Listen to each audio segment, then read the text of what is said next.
ริงไหม คิดได้ยังไงเอามัน ถูกแล้วมันดำๆเนี่ยสุกเทียบเลย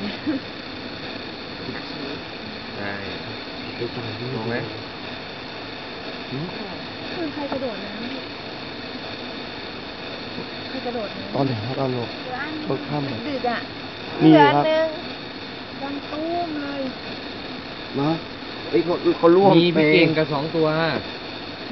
นี่เก่งกับตาหมู ไม่รู้ใคร เขา อ่ะ กำลาบว่าเสียงดัง เออ ใช่ตอนที่2ว่าเสียงดัง